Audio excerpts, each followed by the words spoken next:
Allahu Allahu Allahu Allah Allahu Allahu Allahu Allah Allahu Allahu Allahu Allah Allahu Allahu Allahu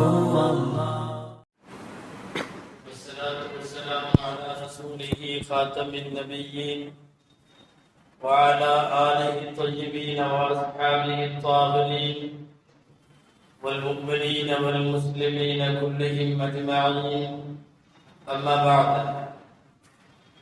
فقد قال الله سبحانه وتعالى في كلامه القديم والفرقان الحميد أعوذ بالله من الشيطان الرجيم بسم الله الرحمن الرحيم وجعلنا ابن مريم وأمه آية وآويناهما إلى ربوة ذات قرار معين صدق الله العظيم. وقال رسول الله صلى الله عليه وسلم من قال أشهد أن لا إله إلا الله وأن محمدا رسول الله وأن عيسى روح الله وكلمته ألقاها إلى مريم وروح منه والجنة حق والنار حق دخل الجنة صدق رسول الله صلى الله عليه وسلم. எல்லா புகழும் அல்லாஹ் ஜல்ல ஷானஹு தஆலா ஒருவனுக்கே உரித்தாக. அருமை நாயகம் முஹம்மது ரசூலுல்லாஹ் ஸல்லல்லாஹு அலைஹி வஸல்லம் அவர்களின் மீதும் அவர்களின் சத்திய வாழ்க்கையை பின்பற்றி வாழ்ந்த சஹாபாக்கள், தாபிஈன்கள், தபஅ தாபிஈன்கள், அவுலியாக்கள், அம்தாபுகள், சுஹதாக்கள், சாலிஹீன்கள், நாதாக்கள், பெரியோர்கள், நல்லோர்கள் நம் அனைவர் மீதும் அல்லாஹ்வின் அன்பும் அருளும் என்றென்றும் நிறைவாக உண்டாவதாக. ஆமீன். அல்லாஹ் ஜல்ல ஷானஹு தஆலா தனது வான்முறை திருக்குர்ஆனின் வழியாக உலகம் அறிந்து கொள்ள முடியாத பல்வேறு வரலாற்று தகவல்களை திருக்குர்ஆனின் வழியாக அல்லாஹ் சொல்லித் தருகிறான். எப்படி வருங்காலத்தை பற்றி குர்ஆன் பேசுகிறதோ அது போலவே மிகவும் ஆச்சரியமான முறையில் வரலாறுகளையும் குர்ஆன் பேசுகிறது. பொதுவாக உலகத்தில் மறக்கப்பட்ட அல்லது காலங்களால் மாற்றப்பட்ட பல்வேறு வரலாற்று தகவல்கள், பொய்யாக புனையப்பட்ட கதைகள் திருக்குர்ஆன் கூறும் வரலாறுகள் மூலமாகத்தான் வெளிச்சமாகும். நிறைய வரலாறுகள் கால ஓட்டங்களில் பல்வேறு சமுதாயங்களால் இருட்டடிப்பு செய்யப்பட்டது. அந்த வரலாறுகளை திருக்குர்ஆன் பேசிய போதுதான் உண்மையான வரலாற்றினுடைய விளக்கமும் வெளிச்சமும் உலகத்திற்கு கிடைத்தது. அந்த அடிப்படையில் எந்த சமுதாயத்தின் வரலாறை திருக்குர்ஆன் பேசினாலும் ஆணித்தரமாக யாரும் மறுக்க முடியாத விதத்தில் வரலாறுகளை திருக்குர்ஆன் தன்னகத்தே வைத்திருக்கிறது. சிறப்பான அந்த வரலாறுகளில் மிக முக்கியமான, உலகத்திலே சர்ச்சைக்குரிய ஆனால் திருக்குர்ஆனில் மிகவும் விளக்கமான வரலாறு ஈசா அலைஹிஸ்ஸலாம் அவர்களை பற்றியும் அவர்களுடைய தாய் மரியமை பற்றியும். இயேசு என்றும் மேரி என்றும் இன்றைக்கு உலகத்திலே புனையப்பட்டிருக்கிற இந்த பெயர்களும் அதோடு தொடர்புடைய பல்வேறு வரலாற்று தகவல்களும் நிறைய பொய்யானவை. அந்த பொய்கள் 1000 ஆண்டுகளுக்கு மேலாக பேசப்பட்ட பொய்கள் திருக்குர்ஆன் இறங்கியதற்கு பிறகுதான் ஈசா அலைஹிஸ்ஸலாமினுடைய உண்மையான வரலாறும் அவர்களுடைய தாய் மரியம் அலைஹிஸ்ஸலாமினுடைய வரலாறும் வெளிச்சத்திற்கு வருகிறது. நபிகள் நாயகம் ஸல்லல்லாஹு அலைஹி வஸல்லம் அவர்களே அந்த வரலாற்றை எல்லாம் பேசினார்கள். ஈசா அலைஹிஸ்ஸலாம் குறித்து இந்த உலகத்தில் சர்ச்சைக்குரிய நிறைய முடிச்சுகள், அந்த முடிச்சுக்களை எல்லாம் சிக்கலை எல்லாம் அவிழ்த்தது திருக்குர்ஆன். ஈசாவின் வரலாற்றை சொல்லுவதற்கு வருகிற திருக்குர்ஆன் முதலிலே ஈசாவின் வரலாற்றை சொல்லவில்லை, அவர்களின் தாயின் வரலாறு ஆரம்பிக்கிறது. தாயின் வரலாறு கூட அல்ல, அவர்களுடைய வம்சத்தின் வரலாறை முதலிலே சொல்லுகிறது. ஈசா அலைஹிஸ்ஸலாமினுடைய வம்சம் வரலாற்றை சொல்லுவதற்கு ஒரு தனி சூரா குர்ஆனில் ஆல இம்ரான் என்றதற்கு பெயர். ஈசாவின் வம்சம் அது எப்படிப்பட்டது என்பதை எல்லாம் அந்த ஆல இம்ரான் சூரா விளக்கும். அதற்கு பிறகு தாயை பற்றி விளக்க தனி சூரா, சூரா மர்யம் என்றதற்கு பெயர். குர்ஆனிலே 2 சூறாக்கள், ஒன்று அவருடைய தாயை பற்றி பேச, இன்னொன்று அவர் சந்ததியை பற்றி பேச. இதையெல்லாம் பேசியதற்கு பிறகு ஈசா அலைஹிஸ்ஸலாமின் வரலாற்றை திருக்குர்ஆனில் அல்லாஹ் பேசுகிறார். குர்ஆனில் பெண் பெயரில் ஒரு சூரா, சூரா மர்யம். ஈசாவின் தாயை உலகம் இன்றைக்கு புனித மேரி என்று சொல்லும். மரியம் அலைஹிஸ்ஸலாமுக்கு புனிதவதி என்கிற பட்டம் குர்ஆன் கொடுத்தது. குர்ஆனிலே தான் வருகிறது உம்முஹு சித்தீகா, மரியமினுடைய பெயர் சித்தீகா, புனிதவதி என்று திருக்குர்ஆன் பட்டம் சூட்டி பார்க்கிறது. ஈசா அலைஹிஸ்ஸலாமின் தாயை அறிமுகப்படுத்துகிற போது புனிதத்திலே துவங்கி அறிமுகப்படுத்திய குர்ஆன் அவர் பிறப்பை சொல்லுகிறது. அவருடைய தாய் கர்ப்பமாக இருந்த போது என்ன நடந்தது, பிறந்ததற்கு பிறகு என்ன நடந்தது, அவர் வளர்ந்தது எப்படி, எல்லாம் ஈசாவல்ல, ஈசாவுடைய தாய், தாயினுடைய டோட்டல் ஹிஸ்டரி குர்ஆனிலே இருக்கிறது. சொல்ல போனால் மரியம் பிறப்பதற்கு முன்னால் அவர்கள் நபிமார்களின் பரம்பரை, பிறந்ததற்கு பின்னாலே அந்த மரியமை வளர்த்தது ஒரு நபி சக்கரியா அலைஹிஸ்ஸலாம். எனவே பிறப்பிற்கு முன்பும் பிறப்பிற்கு பின்பும் நபிமார்களோடு தொடர்புடைய மரியமின் ஒவ்வொரு வாழ்க்கையின் கூறுகள் அக்கு வேறாக ஆணிவேராக அலசப்படுகிறது திருக்குர்ஆனில். மரியமின் அத்தனை செய்திகளையும் சொல்லிவிட்டு தான் ஈசாவின் வரலாறுக்கு அல்லாஹ் வருகிறார். நபிகள் நாயகம் ரசூலுல்லாஹி ஸல்லல்லாஹு அலைஹி வஸல்லம் கூட மரியமை அறிமுகப்படுத்தி பேசுவார்கள். கமுல மினர் ரிஜாலி கதீருன் வலம் யக்முல் மினன் நிசா, ஆண்களில் பூரணம் பெற்றவர்கள் நிறைய பேர் இருக்கலாம், பெண்களில் யாரும் பெறவில்லை, ஒரு சில பெண்களை தவிர. அந்த பெண்களில் முதல் இடம் மரியமுக்கு. பரிபூரணம் பெற்ற ஆண்களுக்கு நிகரான, ஆண்களுக்கு சமமான, உலகத்தினுடைய அறிவாற்றலும் மதிநுட்பமும் நிறைந்த பெண்மணிகளில் மரியம் இருக்கிறார் என்பது நபிகள் நாயகம் ஸல்லல்லாஹு அலைஹி வஸல்லம் சொன்னது. கற்பிலே புனிதத்தன்மையை சொன்ன குர்ஆன் அதே மரியமுக்கு இன்னொரு பெயர் சூட்டி அழகு பார்த்தது. வகானத் மினல் காலிதீன், அந்த அம்மா ஆன்மீகத்தில் ஊறி திளைத்த வணக்கசாலி. அப்ப வணக்க வழிபாட்டிலே தலை சிறந்தவர், கற்பொழுக்கத்தில் தலை சிறந்தவர். இந்த 2 பட்டத்தோடு தான் குர்ஆன் இவர்கள் சொல்லுகிற மேரியின் வரலாற்றை, ஏறத்தாழ உலகத்தில் யாரும் மேரியை பற்றி எந்த தகவலும் கையிலே இல்லாத போது ஆதாரபூர்வமான தகவலை திருக்குர்ஆன் முன்வைத்தது. இதுக்கு பின்னாடி ஈசா அலைஹிஸ்ஸலாமினுடைய வரலாறு. ஈசா அலைஹிஸ்ஸலாமுக்கு குர்ஆனிலே 2 பெயர் சொல்லப்படுகிறது, நாம் அறிந்திருக்கலாம். மசீஹ் என்று ஒரு பெயர், ஈசா என்பது ஒரு பெயர். 2மே பெயர் தான், ஒன்று பட்ட பெயர் அல்ல. பல பேருக்கு பெயரோடு பட்ட பெயர் வைப்பார்கள். மசீஹ் என்பதும் குர்ஆனிலே மசீஹ் இப்னு மரியம், மரியமின் மகன் மசீஹ் என்று வருகிறது. ஈசா இப்னு மரியம், மரியமுடைய மகன் ஈசா என்றும் வருகிறது. 2மே பெயர்கள் தான். மசீஹ் என்றால் மஸஹ், தடவுவது என்று பொருள். நாம் வுது செய்கிற போது ஈரக்கையால் தலையை தடவுவதற்கு மஸஹ் என்று பெயர். அந்த மசகின் நீட்சியாக மசீஹ் என்றால் தடவுபவர் என்பது பொருள். அவர் தடவிய நோயாளிகள் எல்லாம் ஆரோக்கியமாகி போனதால், அவர் தடவிய பல்வேறு பிறவியிலேயே உள்ள நோய்கள் எல்லாம் குணமாகி போனதால் அவருக்கு மசீஹ் என்று பெயர். உலகம் வழங்கவில்லை, அல்லாஹ் வழங்கிய பெயர் அது. அந்த பெயரை வழங்குகிற போதே அல்லாஹ் உள்ளுக்குள் அந்த செய்தியும் வைத்திருக்கிறான். இவர் தொட்டு தடவினால் நோய்கள் ஷிஃபாவாகும். மசீஹ் என்று பெயர். இந்த இரண்டு பெயர்களுக்கும் சொந்தக்காரர்களான இந்த ஈசா அலைஹிஸ்ஸலாம் அவர்களை குறித்து நிறைய செய்திகள் பரவினாலும் நாம் அந்த வரலாற்றை மிக தெளிவாக வைத்திருக்கிறோம்.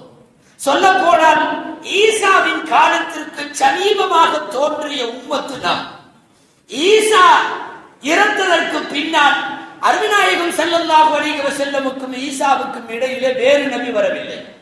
எனவே காலத்தாலும் ஈசா அலைஹிஸ்ஸலாமுக்கு மிக சமீபத்திலே இருக்கிறோம்.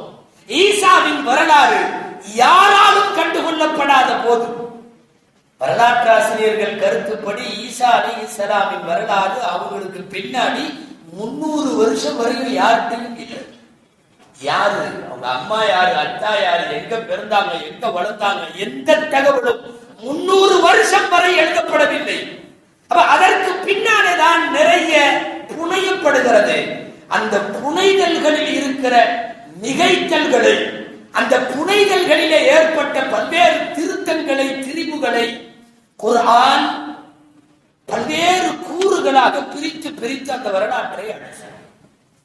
நாம் ஈசா அலைஹிஸ்ஸலாமின் முழு வரலாறு இங்கே முக்கியமானது அல்ல என்றால், முக்கியமானது என்றாலும் இங்கே நாம் பேச சிந்திக்க இருப்பது அவர்களுடைய கடைசி கட்டம் குறித்த சில விஷயங்கள்.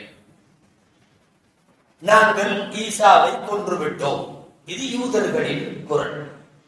நாங்கள் ஈசாவை சிலுவையில் அறைந்து விட்டோம், இது கிறிஸ்தவர்களின் குரல்.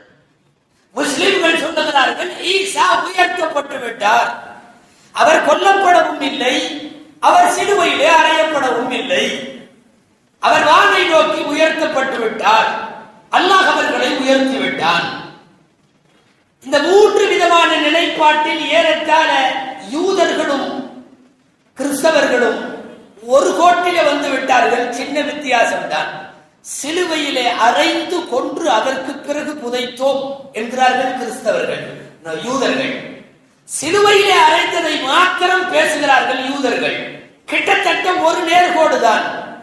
உயிரோடு இருக்கவே உயர்த்தப்பட்டோம் என்பதுதான் திருக்குர்ஆன் உலகத்திற்கு இவர்கள் குறித்து முன்வைக்கிற வசனம்.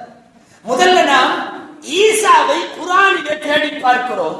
வார்த்தை எப்படி கிடைக்கிறது தெரியுமா? வஜஅல்ன மர்யம வ உம்மஹு ஆயா. நான் ஈசாவையும் அவருடைய தாயையும் ஆயத்தாக வைத்தேன். ஆயத் என்றால் அத்தாட்சி, ஆயத் என்றால் ஆதாரம், ஆயத் என்றால் சான்று, ஆயத் என்றால் அற்புதம். ஈசா அலைஹிஸ்ஸலாமை குர்ஆன் ஆயத் என்று சொல்லுகிறது. ஆயத் என்றால் ஈசா ஒரு அற்புதம், பேரற்புதம். அவர்களிடம் அவர்களுடைய வரலாற்றில் 2. நான் சொன்னது அவர்கள் கை வைத்து நிகழ்த்திய அற்புதம் அல்ல, அவர்கள் வாயிலே இருந்து நிகழ்த்திய அற்புதம் அல்ல, அவர்கள் மரணத்தவரை எழுப்பியது அல்ல, அவர் குஷ்டரோகியை சரி செய்தது அல்ல, அவர் வெண்குஷ்டத்தை சரி செய்தது அல்ல, அவர் பிறவிக்குருடை பார்க்க செய்தது அல்ல.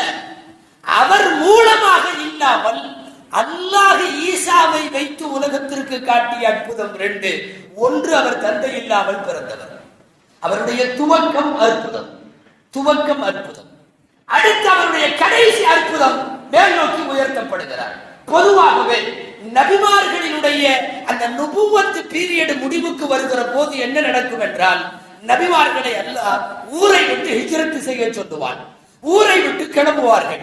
கொள்கையில் ஒத்தவர்களோடு, உடன்பட்டவர்களோடு, தன்னை ஈமான் கொண்டவர்களோடு நபிமார்கள் ஊரை விட்டு கிளம்புவார்கள்.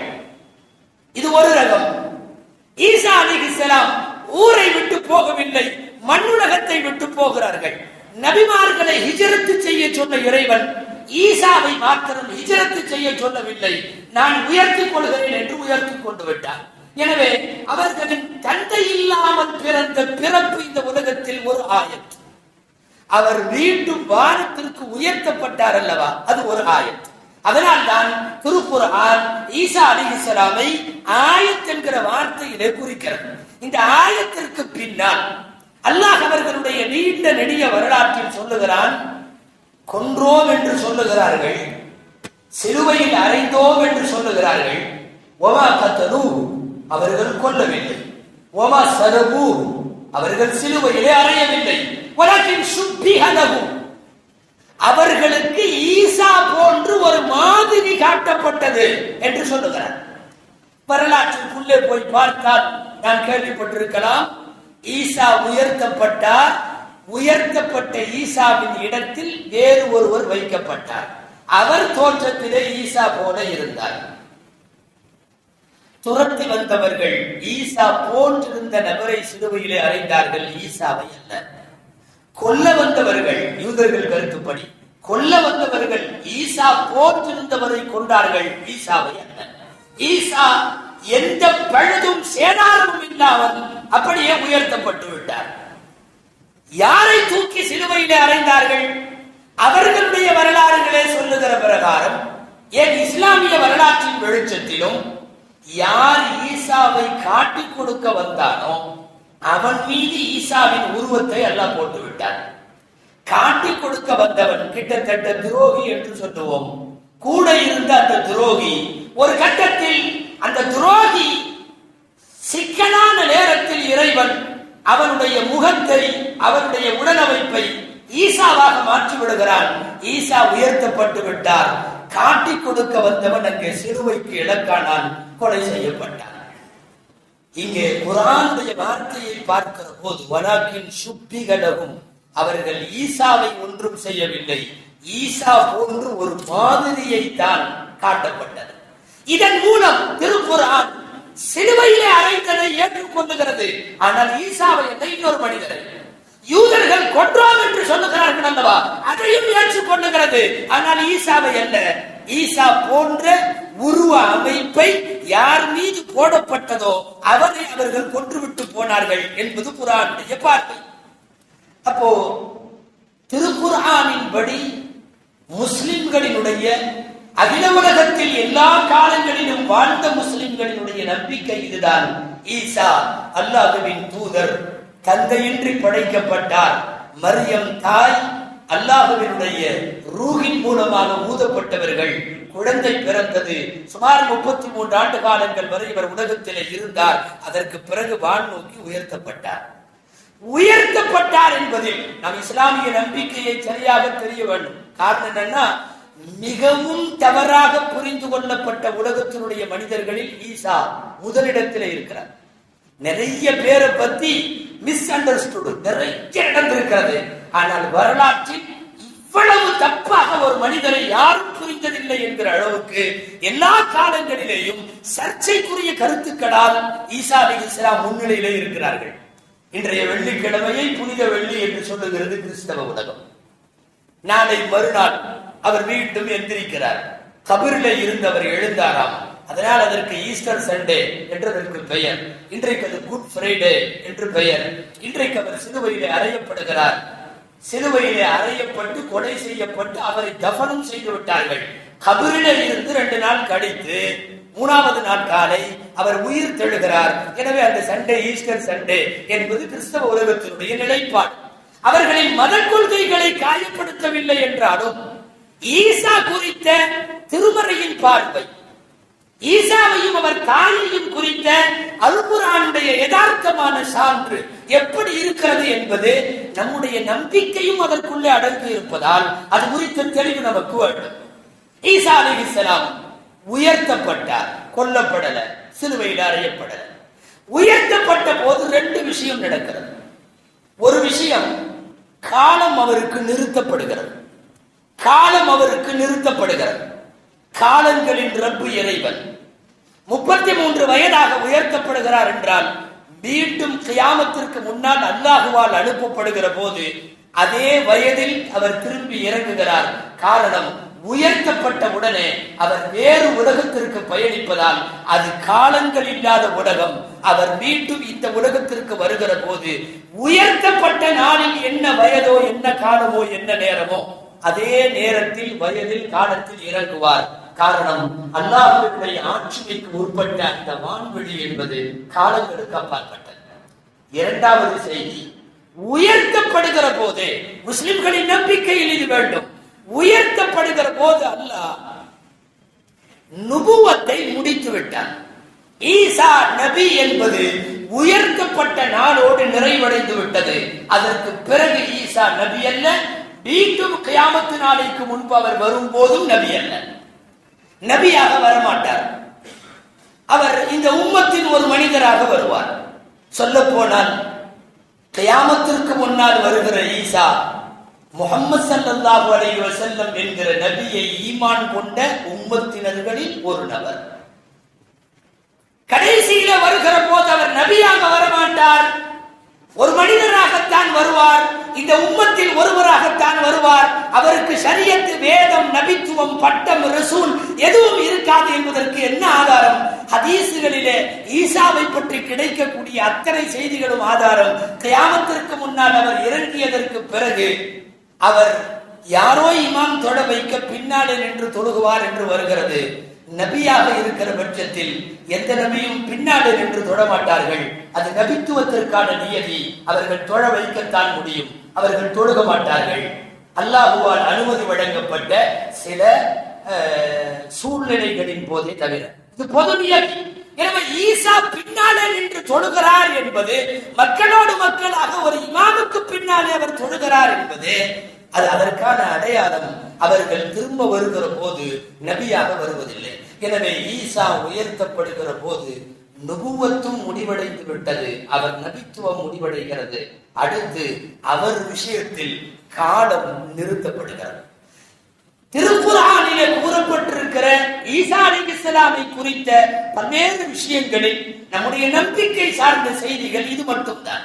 ஆனால் உலகம், குறிப்பாக கிறிஸ்தவர்கள், நசாராக்கள் மிக தவறாக ஈசா அலைஹிஸ்ஸலாமை புரிந்து கொண்டு ஒரு நேரம் கடவுளின் பிள்ளை என்று, ஒரு நேரம் கடவுளை என்று, ஒரு நேரம் ரட்சிப்பவர் என்று மாறி மாறி பல்வேறு திரித்துவ கொள்கைகளை எல்லாம் கொண்டிருக்கிற குழப்பங்களின் கூட்டாக இருக்கிறது கிறிஸ்தவம். குறைபடுத்துவதற்கல்ல, குர்ஆன் சொல்லுவதை நினைவுபடுத்துவதற்காக, நமக்குள்ளே நாம் நினைவுபடுத்திக் கொள்வதற்காக. குர்ஆனில் சூரா மாயிதாவினுடைய கடைசி 2-3 வசனங்கள் இதைத்தான் சொல்லுகிறது. அல்லாஹ் கேட்பான், நாளை மறுமையில் நீதி விசாரணையின் போது சாட்சிக்கு கொண்டு வரப்படுகிற நபிமார்கள், அந்த நபிமார்களில் ஈசா அலைஹிஸ்ஸலாம் வருகிற போது அல்லாஹ் கேட்கிறார், அன்த குல்த லின்னாஸ் இத்தகிதுனி வ உம்மிய இலாஹைனி மின் தூனில்லாஹ். ஈசா, நீயா சொன்ன என்னையும் எங்க அம்மாவையும் வணங்குங்க, அல்லாஹ்வை விட்டுருங்க என்று நீ சொன்னாயா? அல்லாஹ் கேட்கிறான். ஈசா பதில் சொல்லுகிறார், மா குல்து லஹும் இல்லா மா அமர்தனி. முதல்ல சொல்லுகிறார், சுப்ஹானக, அல்லாஹ் உனக்கு பரிசுத்தம் உண்டாகட்டும், நான் எப்படி அப்படி சொல்லுவேன்? மா குல்து லஹும், நான் அப்படி சொல்லல. என்னை வணங்குங்கள் என்றோ, என் தாய் மரியமை மேரியை வணங்குங்கள் என்றோ நான் சொல்லவில்லை. நான் சொன்னதெல்லாம் என்ன? இல்லாமா அமர்த்தனி, நீ என்ன சொன்னாயோ அதைத்தான் சொன்னேன். அன்அபுதுல்லாஹ ரப்பி வ ரப்பக்கும், என்னுடைய உங்களுடைய ரப்பாகிய அல்லாஹ்வை வணங்குங்கள் என்றுதான் நான் சொன்னேன். இந்த மாதிரி என்னை வணங்கி விடாதவாறு நான் இருக்கிற வரை பார்த்துக் கொண்டேன். வகுந்து அலைஹிம் ஷஹீதன் மா தும்து ஃபீஹிம், அவர்களிலே நான் வாழுகிற வரைக்கும் என்னையும் என் தாயையும் வணங்குவதை நான் தடுத்துக் கொண்டிருந்தேன். ஃபலம்மா தவஃபைதனி குன்த அன்த ரகீபா அலைஹி, யாரெல்லாம் என்ன நீ மௌத்தாக்குனதுக்கு பின்னாடி உலகத்துல என்ன நடந்துச்சுங்கிறதுக்கு நீதான் பொறுப்பான். குன்த அன்த ரகீபா அலைஹி, நீதான் அவர்களை பார்த்துக் கொண்டிருந்தாய், நீதான் பாதுகாவலனாக இருந்தாய். ரகீப் என்றால் ஒரு மேற்பார்வை அதிகாரிக்கு சொல்லப்படும். நீதான் பார்த்திருந்தாய், நான் மௌத்தாகிவிட்டேன். வஅன்த அலா குல்லி ஷைஇன் ஷஹீத், எல்லா விஷயங்களிலும் நீயே சாட்சியாளன் என்று சொல்லி மூசா தன்னை விடுவித்துக் கொள்ளுவார் என்கிற குர்ஆனின் நெடிய இந்த வசனம் சூரா மாயிதாவிலே பதிவாக இருக்கிறது. இதுதான் முஸ்லிம்களின் கொள்கை. ஈசா தன்னை வணங்க சொல்லி யாரையும் சொல்லவில்லை, தன் தாயை புனிதப்படுத்த சொல்லி யாரையும் சொல்லவில்லை. ஆனால் கண்மூடித்தனமாக உலகத்தில் புரிந்து கொள்ளப்பட்ட வரலாற்று தகவல்களில் திருக்குர்ஆன் இந்த கருத்துக்கு நேர் மாற்றமாக ஈசா மிகவும் தவறாக புரிந்து கொள்ளப்பட்டார். அதனால் தான் ஒவ்வொரு கூட்டத்திற்கும் குர்ஆன் ஒரு பெயர் வைத்திருக்கிறது. அவர்களின் செயல்பாடுகளை கவனித்து அதிலே கிறிஸ்தவர்களுக்கு குர்ஆன் வைத்த பெயர் வால்லீன் என்பதாகும். கைரில் மக்தூபி அலைஹிம் வலத்தால்லீன், வழி தவறியவர்கள். வழி தவறியவர்கள் தெளிவாக தூதராக வந்தவரை கடவுளாக்கியவர்கள், தூதரின் தாயை பிடித்து புனித தன்மையை கடவுள் தன்மையை கொடுத்தவர்கள், உருவ வழிபாடு வேண்டாம் என்று சொன்ன தூதரை உருவத்திற்கு கீழையும் ஒரு சிலுவைக்கு கீழையும் கொண்டு வந்தவர்கள். அதனால் உலக முஸ்லிம்களுக்கு உத்தரவு, தொழுகிற போது நீங்கள் சூரத்துல் ஃபாத்திஹாவில் நேரான வழியை கொடு, இஹ்தினஸ் ஸிராத்தல் முஸ்தகீம் என்று கேட்க வேண்டும். கேட்கிற போதே கைரில் மக்தூபி அலைஹிம், கோபத்திற்கு உள்ளான யூதர்கள் வழியும் வேண்டாம், வழி தவறிய கிறிஸ்தவர்களின் வழியும் வேண்டாம். இது சூரத்துல் ஃபாத்திஹாவோடு அட்டாச்சாக இருக்கிறது. குர்ஆன் வைத்திருக்கிற பெயர் வலத்தால்லீன். தால்லீன் என்பது இந்த இடத்தில் கிறிஸ்தவத்தை குறிக்கிறது என்பது எல்லா உலகத்தினுடைய திருக்குர்ஆன் விரிவுரையாளர்களின் ஏகோபித்த கருத்து. நிறைய குளறுபடிகள், முரண்பாடுகள் நாம் கேள்விப்பட்டிருக்கலாம். சிலுவையிலே அறையப்பட்டதை ஈசா என்று சொல்லி ஈசாவினுடைய உருவத்தை மாடலாக வரைந்து, அதுவும் பின்னாலே உள்ளவர்கள் வரைந்தார்கள். எங்கே நிழற்படங்களும் கருவிகளும் போட்டோகிராபியும் இல்லாத ஒரு காலத்தில் ஈசா எங்கே உருவத்திற்கு வந்தார்? ஈசா ஒரு மாடலாக வரையப்பட்டார். இந்த நாட்டில் நிறைய பேர் ஒரு உருவத்தை கொண்டு வந்திருக்கிறார்களே தவிர அவர்கள் எல்லாம் உருவ காலத்திலே இல்லை. திருவள்ளுவருக்கு இந்த நாட்டிலே உருவம் கொடுத்தது போல அவர் அந்த உருவத்திலேயே இல்லாதவர். ஒரு உருவம் வரையப்பட்டது தானே, ஈசாவும் வரையப்பட்டவர் தான். அவரை வரைந்து அவருக்கு ஒரு சிலுவையை தயார் செய்து, இதிலே அவர்களின் வரலாற்றில் வினோதங்களும் உண்டு. இறக்கிற போது மேலே கையை காட்டி இறைவனை பார்த்து கேட்டாராம், ஏன் என்னை கைவிட்டு விட்டாய்? ஒரு நபியாக இருப்பவர் இறைவனை பார்த்து இப்படி சொல்லுவாரா? உலகத்தை ரட்சிப்பவரே இப்படி அடிவாங்குகிற போது இப்படி இந்த வார்த்தை சொல்லுவாரா? அந்த ஹிப்ரு மொழியினுடைய வார்த்தை ஏலிலாம சபக்தனி என்ற ஒரு வார்த்தை. ஏலிலாம சபக்தனி, என்னை ஏன் கைவிட்டு விட்டாய் என்று கத்திக்கொண்டே உயிர் பிரிந்ததா? சரி, ஒரு கடவுள் தூதராக இருப்பவர், கடவுளோடு நெருக்கமாக இருப்பவர், அல்லது கடவுளின் குமாரர் என்று நீங்கள் சொல்லுகிறவர் என்னையே கைவிட்டு விட்டாய் என்று புலம்புவாரா? இன்றைக்கும் சர்ச்சுகளிலே அந்த படத்திற்கு மேல் இந்த வாக்கியம் எழுதி வைக்கப்பட்டிருக்கிறது. ஏலிலாம சபக்தானி அப்படின்னு வாக்கியம் எழுதப்பட்டிருக்கிறது. ஒரு கடவுளுக்கோ கடவுள் தூதுவருக்கோ கடவுளின் பிள்ளைக்கோ இப்படி ஒரு கதி வருமா? இவர்கள் அறைந்தது இயேசுவை அல்ல என்பது அந்த வார்த்தையிலேயே தெளிவாகும். அதை அடுத்து ஒருவேளை அவர் அறையப்பட்டாலும், சிலுவையிலே அறையப்பட்டு சித்திரவதையாக கொலை செய்யப்பட்ட நாள் அந்த வெள்ளிக்கிழமை வேர்ல்ட் ஃப்ரைடேவாகத்தான் இருக்க வேண்டும். அது எப்படி குட் ஃப்ரைடேவாக புனித வெள்ளியாக மாறுகிறது? ஒரு மத தலைவர் தங்களின் வழிகாட்டி அவர் கொல்லப்படுகிறார். அது எவ்வளவு பெரிய சோக நாளாக இருக்க வேண்டும். அது எப்படி புனித வெள்ளியாக மாறியது? விளக்கத்தில் வேத வரிகளில் அவர்கள் இப்படியும் கூட எழுதி வைத்திருக்கிறார்கள், நம்முடைய பாவங்களுக்கு அவர் ரத்தம் போய்விட்டதால் நாமெல்லாம் தப்பிச்சதுனால இது புனித வெள்ளியாகிறது. எவ்வளவு முட்டாள்தனமாக கடவுளின் கொள்கையில ஏற்படுத்தப்பட்ட கற்பிதம் என்பதை நாம் இங்கு யோசிக்க வேண்டும். நிறைய முரண்பாடுகளுக்கு மத்தியிலே கட்டமைக்கிறது. ரட்சிப்பவர் ரட்சிப்பவர் என்கிறார்கள். ரட்சிப்பவர் அறையப்பட்டாராம், அவரை அடக்கம் செய்தார்களாம். ரட்சிப்பவரையே அடக்கிவிட்டால் உலகம் என்னாவது? உலகம் என்னாவது? தபம் செய்து விட்டு 3 நாள் கபர்ல இருந்திருக்கார். அவர் 3 நாளைக்கு பின்னால கபர்ல இருந்து எந்திரிக்கிறார். ஒரு ரட்சிப்பவர் 3 நாள் புதைக்கப்படலாமா? முதலில் புதைக்கப்பட்டதற்கு பிறகு 3 நாள் கழிச்சு எந்திரிச்சு நான் வந்துட்டேன் என்று அவர் சொல்லுகிறார். அது ஈஸ்டர் சண்டே வாகிறது என்றால் முன்னுக்கு பின் முரணாக அவர்கள் ஈசாவை பற்றி கட்டமைத்த அனைத்து விஷயங்களும் பொய்யானவை என்று தெரிகிறது. இதற்கெல்லாம் மேலாக எந்த சிலுவையிலே அறைந்தார்களோ அந்த சிலுவையை பார்க்கிற போதெல்லாம் அழுகை வர வேண்டும். ஆனால் யாரோ அன்பளிப்பாக கொடுத்தது போல இவர்கள் தோளிலே தொங்க போட்டுக் கொள்கிறார்கள். ஒருவரை கொன்ற கொடூரமான ஒரு ஆயுதம் எப்படி நினைவு பரிசாக மாறி தோள்களிலே வந்து உட்காரும்? எதை செய்கிற போதும் அதை எடுத்து முத்தம் கொடுத்துக் கொள்வது எந்த வகையான புனிதமாகும்? கிறிஸ்தவ பேராசிரியர் த 100 எழுதின மைக்கேல் ஹார்ட், உலகத்தினுடைய 100 தலைவர்களை தொகுத்த பிரபலமான மைக்கேல் ஹார்ட் எழுதுறாரு. அவர் ஒரு கிறிஸ்தவ ஆய்வாளர். இத்தனைக்கும் அவர் எழுதுகிறார், ஈசா குறித்து எந்த வரலாறும் நம்பத்தகுந்த முறையில் எனக்கு கிறிஸ்தவர்களிடமிருந்து கிடைக்கவில்லை. ஒரு ஆதாரம் கூட வரலாற்று ரீதியா ஏற்றுக்கொள்ள முடியல. சொல்லுவது யார்? உலகத்தினுடைய ஆகப்பெரிய கிறிஸ்தவ ஆய்வாளர், 100 தலைவர்களை த 100 கொடுத்த மைக்கேல் ஹார்ட். மைக்கேல் ஹார்ட் சொல்லுகிறார், பிறப்பிலே இருந்து கடைசி கட்டம் அவர் சிலுவையிலே அறையப்பட்டது வரைக்கும் எதற்குமே ஆதாரம் கிடையாது. சொல்ல போனால் சிலுவையிலே அறையப்பட்ட அந்த இடம் 300 வருஷம் குப்பை தொட்டியாக இருந்திருக்கிறது. 300 வருஷத்திற்கு பின்னால் அதற்கு பிறகுதான் அதை எடுத்து அதை ஒரு ஆலயமாக நிறுவுகிறார்கள். குமாமா என்ற பெயரில் இன்றைக்கும் அது ஆலயம், அது சர்ச்சு. ஈசா அலைஹிஸ்ஸலாம் அறையப்பட்ட இடத்தில் இருக்கிறது. அதுக்கு குமாமா என்று பெயர். குமாமா என்கிற வார்த்தைக்கும் குப்பை தொட்டி என்பது பொருள்.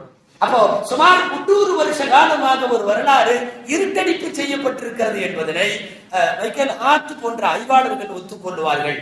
உலகம் இப்படி எல்லாம் செய்யும் என்ற காரணத்தால் தான் இறக்கிற வரை ஈசா அலைஹிஸ்ஸலாம் திரும்ப திரும்ப சொல்லிக் கொண்டிருந்த வாசகம் அதுதான், இன்னல்லாஹ ரப்பி வ ரப்புக்கும். எல்லா நபியும் உங்கள் ரப்பு அல்லாஹ்னு சொல்லுவாங்க. இவர் ஒருத்தர் மட்டும்தான் குர்ஆன் முழுக்க என்னுடைய ரப்பும் அல்லாஹ் தான், உங்க ரப்பும் அல்லாஹ் தான் சொன்னாரு. காரணம், என்னை கடவுளாக்குவார்கள் என்கிற ஒரு சந்தேகம் அவருக்கு இருந்திருக்கிறது. ரப்பி வ ரப்புக்கும், எனது ரப்பும் அல்லாஹ் தான், உங்களுடைய ரப்பும் அல்லாஹ் தான். குர்ஆன் முன்வைக்கிற உண்மையான ஈசா அலைஹிஸ்ஸலாம் மரியம் அலைஹிஸ்ஸலாமுடைய வரலாறு உலகத்திற்கு சொல்லப்பட வேண்டும். எல்லாம் இந்த இறைவன் திருக்குர்ஆனுடைய வரலாறுகளை சரியாக புரிந்து கொள்ளும் தௌஃபீகை அறியாமையை கொண்டு பின்பற்றிக் கொண்டிருக்கிற அனைத்து மக்களுக்கும் அல்லாஹ் வெளிச்சப்படுத்துவானாக. ஆமீன். வாஹிரு தஅவானா அல்ஹம்துலில்லாஹி ரப்பில் ஆலமீன். திருக்குரியவர்களே, திருவள்ளூரிலே இருக்கிற ஒரு ஆலமீன் திருவள்ளுவர்